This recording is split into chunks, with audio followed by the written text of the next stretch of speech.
There are stories in history that feel like Gothic fiction, tales so grotesque, so unbelievable, that they couldn't possibly be true. And yet they are. This is one of those stories. The story of a doctor whose ambition crossed the line between medicine and madness. A man who stood at the bedside of kings and queens, not to heal them, but to use them. In the gilded courts of 18th century Europe, physicians held the kind of power that only priests once had. They whispered in royal ears, prescribed miracles disguised as medicine, and decided who would live and who would die. But one doctor rose above them all, not through skill or science, but through something far darker. His name was Dr. Etienne Moreau, the man history would later call the surgeon of sovereigns.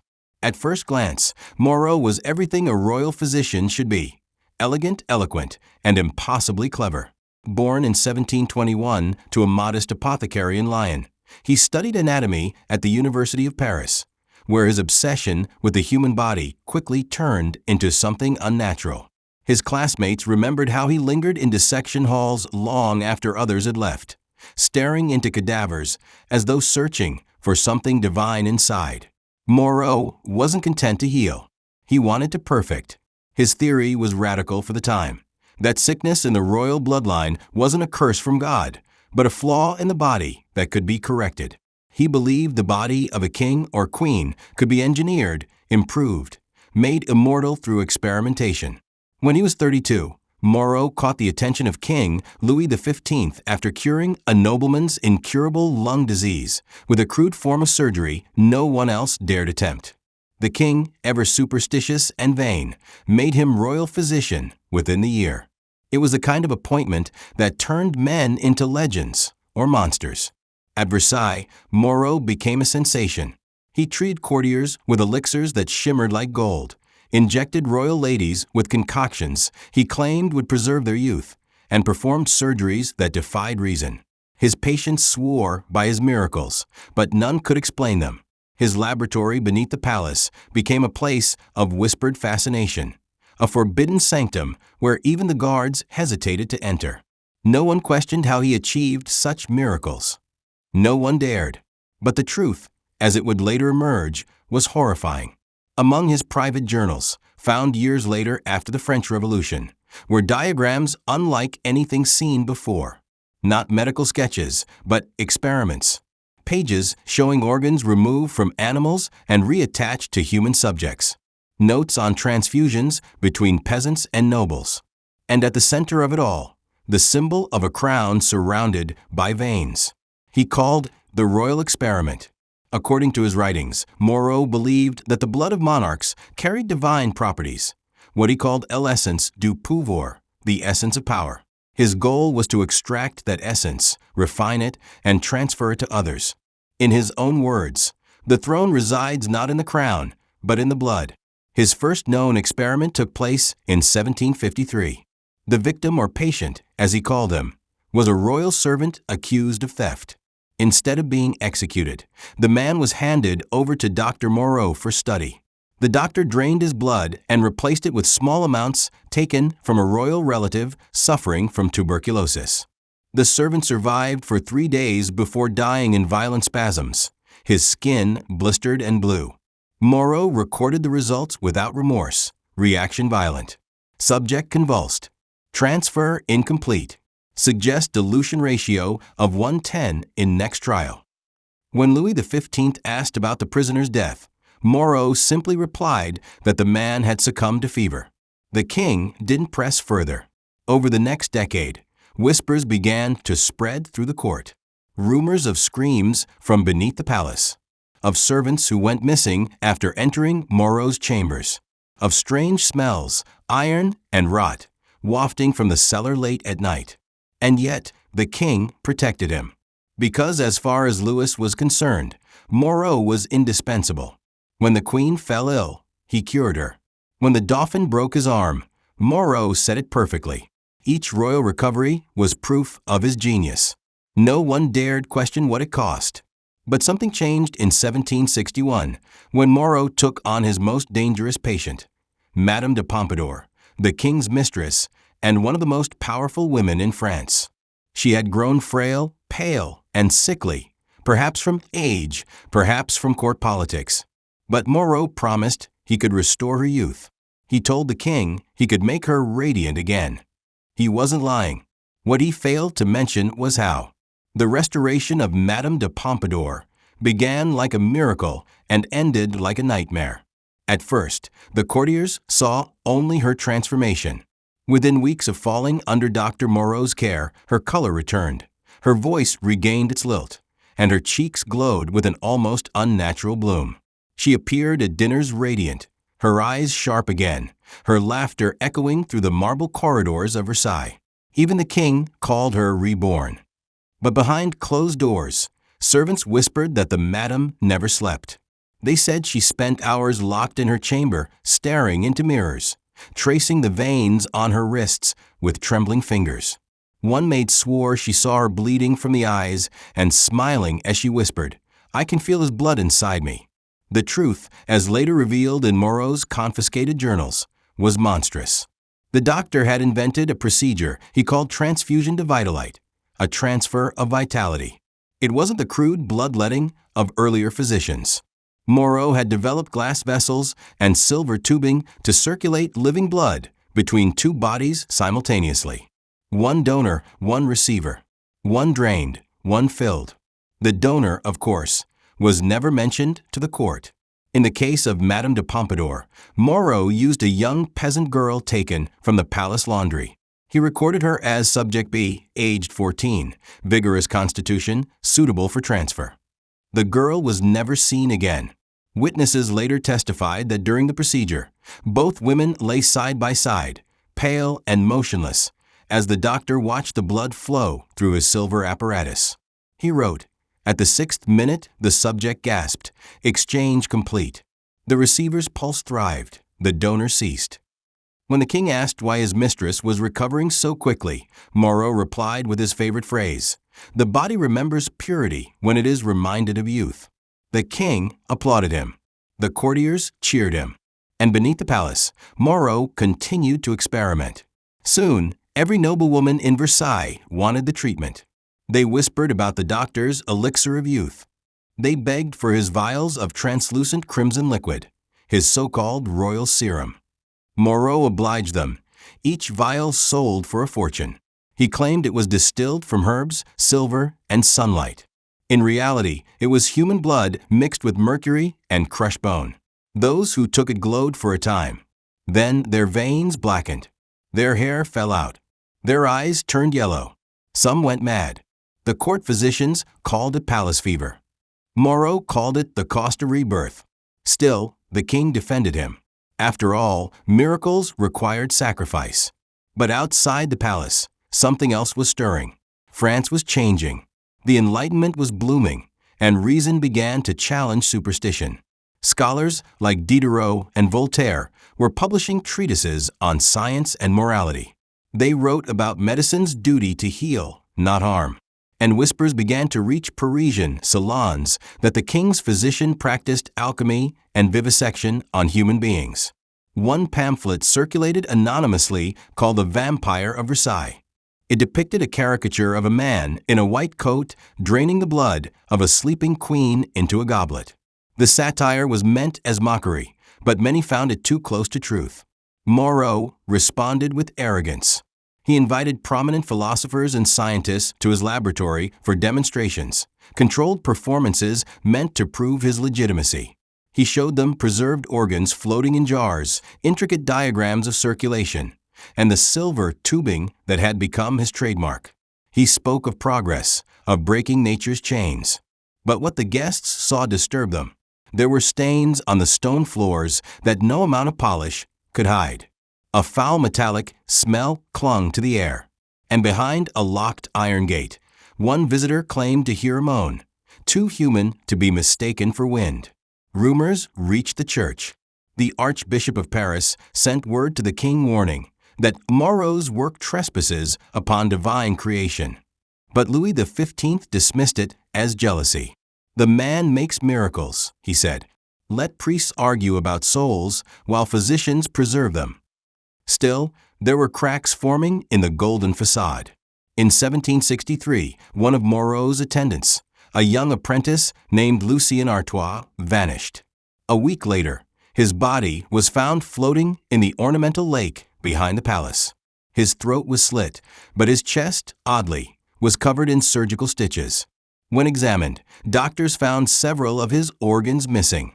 The official statement called it suicide. Few believed it. From that point, even the servants began to refuse night duty near the laboratory.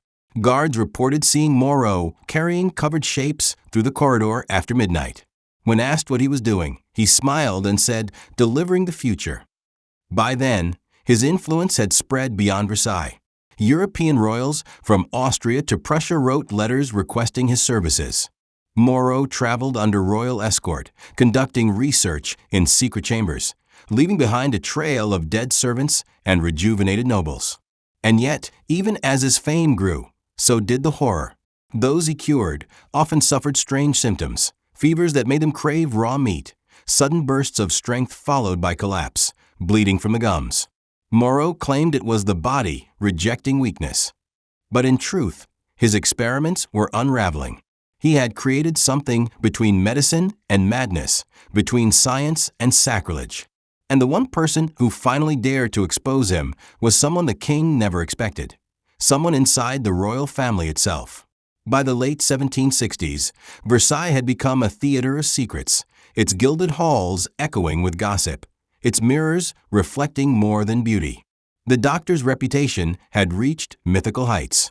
Nobles whispered his name with reverence and fear, and yet beneath the laughter and music of the court, something rotten festered. It was the queen herself who first began to suspect, not out of morality, but out of jealousy. She had watched Madame de Pompadour, her husband's beloved mistress, seem to rise from death's door under Moreau's care, while she herself grew weaker by the year. When she summoned the doctor to treat her chronic fainting spells, she expected the same miracle. What she received instead was a nightmare. Moreau proposed a correction of the humors through transfusion, insisting that the queen's frailty could be cured by balancing her royal blood with that of a pure vessel. The queen agreed, never asking who that vessel would be. She imagined it to be some peasant, perhaps an animal. It was only after the treatment began that she realized her donor was a child, one of the palace pages, no older than 10. Moreau's assistants restrained him as silver tubing ran between the two bodies. The queen fainted halfway through, and when she awoke, she saw the boy's lifeless form carried away. Her screams echoed through the marble corridors. The king, furious at the scandal, ordered Moreau to explain himself. The doctor, ever calm, simply bowed and said, "Your Majesty, one life for the life of a queen. A fair exchange." Louis was horrified, but he was also terrified, because within days, the queen began to recover. Her color returned, her energy revived. The king's rage turned into confusion, then acceptance. He forbade anyone to speak of the incident and ordered the doctor's methods to remain classified in service to the crown. That silence was Moreau's shield. But within the royal family, there was one man who refused to be silent, Prince Philippe, the king's nephew and heir presumptive. Educated in science, curious by nature, Philippe had admired Moreau at first. But the stories disturb him. Servants disappearing, patients cured only to die months later. A queen's miracle born from a child's corpse. He began to investigate. With the help of Lucien Artois' surviving brother, Philippe bribed a servant to unlock the door to Moreau's forbidden laboratory. What they found was not medicine, it was horror. The cellar beneath Versailles was a museum of death. Jars filled with preserved organs lined the walls, labeled not with names, but with numbers and titles. Duchess of E, Subject 14, Infant Royal 3. In the center stood a large brass table stained black. A complex web of glass tubing hung above it, still dripping a dark red liquid. And on a side bench, half covered by a sheet, lay the body of a young man, his chest sewn open. Philippe lifted the cloth and froze. It was his cousin, the Dauphin, the king's eldest son, who had supposedly died of fever months earlier. Moreau's notes beside the body read, Attempted reversal of decay through royal essence extraction. Failed. Reapplication needed. Philippe ran from the chamber, sickened, clutching the journal as proof. But before he could reach the king, he was intercepted. Guards dragged him back to his chambers under the doctor's orders. That night, Moreau visited him. According to the prince's diary, found decades later hidden behind the paneling of his estate, the doctor entered quietly, holding a silver syringe. He spoke calmly, as though nothing unusual had happened. "My dear prince," he said, "you have seen what few men dare. You must understand that my work is not cruelty. It is evolution. You saw your cousin's body. Yes, but tell me, did it not still look alive?" Philippe, trembling, accused him of murder. Moreau only smiled. "Death," he said, "is simply a mistake of circulation." Then he pressed the syringe to the prince's neck and whispered, "Let me show you." What happened next remains unclear. The diary ends abruptly after the line, "A coldness enters my blood." The next morning, Prince Philippe was found unconscious, pale, but breathing. When he awoke days later, his eyes had changed color, from brown to a glassy gray. He never spoke again. The king declared his nephew unfit to rule, and Moreau remained untouchable. But the tide was turning. Outside Versailles, the whispers had grown into open defiance. Pamphlets circulated across Paris naming Moreau as the Blood Doctor.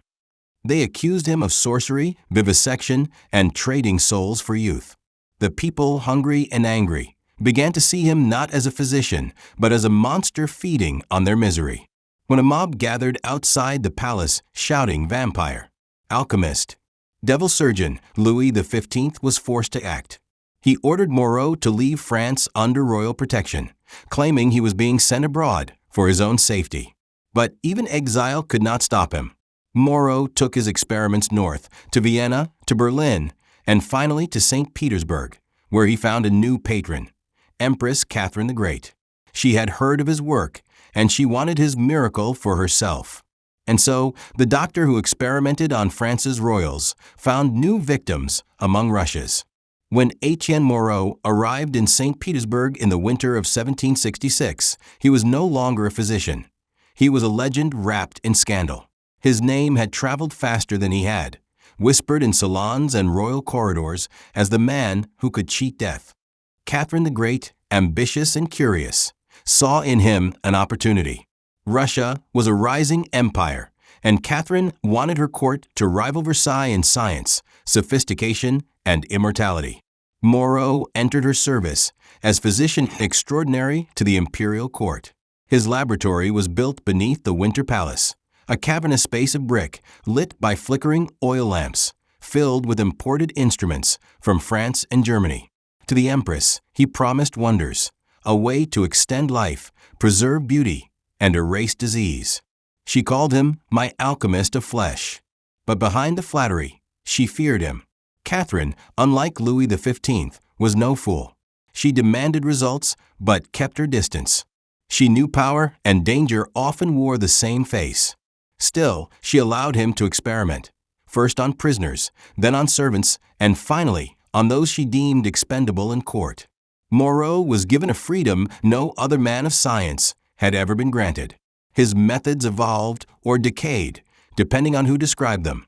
He began to combine his knowledge of anatomy with new theories spreading through Europe, the idea that electricity could awaken life. He wrote in his journal, "The blood is not enough. It is the spark that commands the blood which governs life." He began capturing lightning in glass jars, using metal rods to conduct it into the bodies of the dead. The experiments were gruesome displays of twitching limbs and flickering eyes. Courtiers invited to witness them fainted or screamed. Moreau called them reanimations. The Empress called them theater. But one experiment went too far. In 1768, Catherine's favorite general, Count Alexei Orlov, was gravely wounded in battle. She ordered Moreau to save him. The doctor accepted eagerly.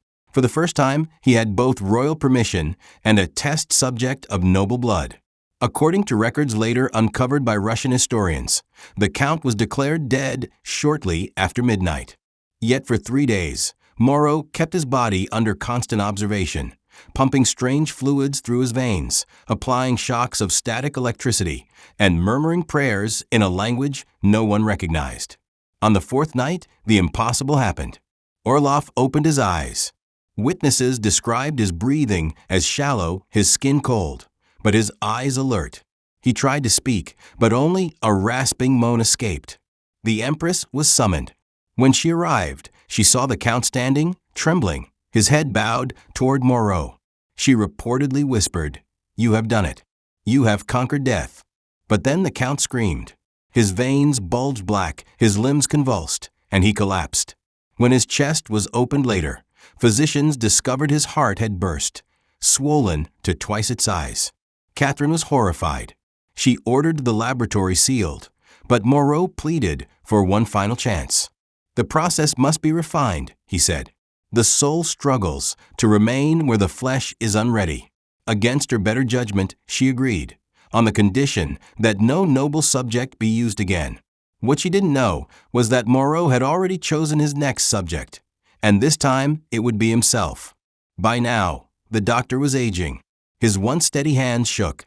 His hair had gone gray. He became obsessed with proving his theory before his own mortality overtook him. Servants reported hearing him speak to the preserved corpses in his chamber, as though they were students or friends. He began mixing his own blood with the royal serum he had once given to others. Then, in the spring of 1769, he disappeared. When guards finally broke into his laboratory, they found the scene of an unspeakable horror. The walls were blackened as though from fire, though no flames had been set. The brass table was overturned, the instruments shattered. And on the floor, surrounded by broken glass, lay a man, or what was left of one. His skin was pale and translucent, as if drained of all color. His eyes were open, pupils burned white. His veins glowed faintly in the lamplight, threaded with what looked like liquid silver. It was Etienne Moreau, but he was still breathing. The guards fled in terror. When they returned with Catherine's physician, the body was gone. Only a trail of blood led to the open cellar door. It disappeared into the frozen streets. For weeks, rumors spread that the doctor still lived, that he had become something neither dead nor alive. Peasants claimed to see a pale figure wandering the forests outside the city, speaking in French and carrying a glass vial filled with light. Catherine ordered an official decree. Let it be known that Etienne Moreau, accused of unnatural practices against God and man, is to be considered dead, his name erased from the records of the court. His laboratory was sealed forever, yet his journals survived. Hidden in the imperial archives, they told a story too terrifying for science and too precise for myth. He had documented every step of his transformation. In his final entry, scrawled in shaking ink, he wrote, "Success at last. The flesh resists, but the mind endures. Death is a door, not an end. I have seen the light within blood, and it remembers me." Some said Catherine ordered the journals destroyed. Others claimed they were taken by a Prussian envoy and smuggled back to Berlin, where a young physician named Franz Mesmer later studied them, laying the groundwork for what we now call hypnosis and magnetism. Whatever the truth, Etienne Moreau's shadow never left Europe. From Paris to St. Petersburg, whispers of the blood doctor haunted medicine for centuries. And some even believed his cursed lineage continued, through physicians who appeared throughout history with the same obsession, the same experiments, and the same cold gray eyes. For more than a century, Etienne Moreau's name was erased from official records, but not from whispers. His legend survived in the margins of medical manuscripts, in secret societies, and in the hushed tales of students who studied anatomy by candlelight. They said his ghost haunted every dissecting room in Europe, that his scalpel still moved in the dark, that he had found a way to trade death for a kind of cursed endurance. In 1894, long after his supposed death, construction workers renovating the old Winter Palace stumbled upon a sealed brick wall beneath the foundation. Inside, they found what historians later called the Chamber of Blood. Dozens of glass jars stood perfectly preserved, each containing a dark liquid that shimmered like mercury. On the far wall hung a portrait, half-rotted, of a man in a physician's coat. his eyes the same pale gray described by witnesses centuries earlier. And on the table before it lay a single preserved body, perfectly intact despite the passing of time. It was Etienne Moreau. He looked asleep. His skin was unwrinkled, smooth as wax, his veins faintly silver beneath the surface. The only sign of decay was around his lips, which had drawn into a thin, unnatural smile. Scientists were called in to examine the find, but within days, the chamber was mysteriously resealed by order of the Tsar's ministers. The discovery was classified as a national curiosity. Nothing more was said publicly, but fragments of the notes from that autopsy leaked into private circles, notes that made the story far stranger. The body, though centuries old, still contained traces of oxygenated blood. The heart tissue was pliable, almost living. One scientist reportedly wrote, "The man is dead, yet the cells are not. It is as though time itself refuses him." And then, the evidence disappeared. In 1917, during the Russian Revolution, the palace was looted. The laboratory beneath it was burned. No one knows who took the remains or where they went. But in the years that followed, strange coincidences began to emerge. In Paris, 1922, a French doctor named Laurent Moreau published a banned medical paper describing memory in blood, claiming that transfusions carried traces of the donor's consciousness. In Berlin, 1937, Nazi researchers in the Lebensborn program conducted revitalization, experiments identical to Moreau's. And in the 1960s, a Soviet laboratory studying cell longevity reported a breakthrough serum named M72 before the project vanished without a trace. Somewhere beneath all of that science lay a single thread, the ghost of a man who believed he could steal life from death. If you piece together the scattered accounts, his journals, the rumors, the surviving sketches, a grim picture forms. Moreau didn't want to cure death. He wanted to own it, to bottle it, to create a world where he alone decided who deserved to live forever. The kings and queens who praised him were not his masters. They were his subjects, his test cases. He had turned royalty into specimens. Modern historians now refer to him as the father of forbidden medicine. But among occult scholars, he is known by another name, the Silver Vein, a ghostly doctor whose blood experiments are said to have inspired every modern myth of vampirism. The Countess Bathory's obsessions, the alchemist's elixir of life, even Mary Shelley's Frankenstein, all in some way echo the same core horror, that someone once succeeded briefly in awakening life where it no longer belonged. But perhaps the most disturbing part is this: evidence suggests Moreau may not have been the first. In 2005, a team of historians digitizing medical archives at the Bibliothèque Nationale de France uncovered an anonymous set of surgical sketches dated 1688, signed only with the initials EM. The diagrams depicted procedures centuries ahead of their time: vein grafting, bone marrow infusion, and what appeared to be a primitive heart-lung machine made of copper and glass. One sketch showed a royal seal of France stamped faintly in the corner. If authentic, the documents imply that Moreau's work had patrons who knew exactly what he was doing and approved of it. It raises a chilling question. How many of Europe's miraculous recoveries during the Enlightenment were not miracles at all, but thefts of life from the forgotten and the poor? The answer may never be known. But every now and then, a rumor surfaces. A private collector claims to own one of the doctor's original vials, or a medical laboratory discovers blood samples that refuse to degrade. In one documented case, a vial labeled Sang Remanent, 1769, was found sealed inside an antique cabinet sold at an auction in Geneva. The blood inside was still liquid. Scientists who tested it described its color as unnatural silver red, matching the eyewitness accounts from Catherine's laboratory. Then, without warning, the sample disappeared. The collector who purchased it reported strange occurrences in his home: faint footsteps at night, the smell of iron in the air, and the sense that someone was standing behind him whenever he entered his study. He died a year later of unexplained cardiac arrest. His veins, according to the autopsy, had turned gray. Some say Moreau finally reclaimed what was his. Others believe his curse was never broken, that the spark he sought to trap still moves quietly through history, carried in veins, sleeping in blood, waiting for another doctor to wake it again. Because every age has its Moreaus, and every empire, sooner or later, finds a man willing to turn life itself into an experiment. If this story unsettled you, imagine how many more lie hidden in the archives of medicine, truths buried not because they were impossible, but because they were successful.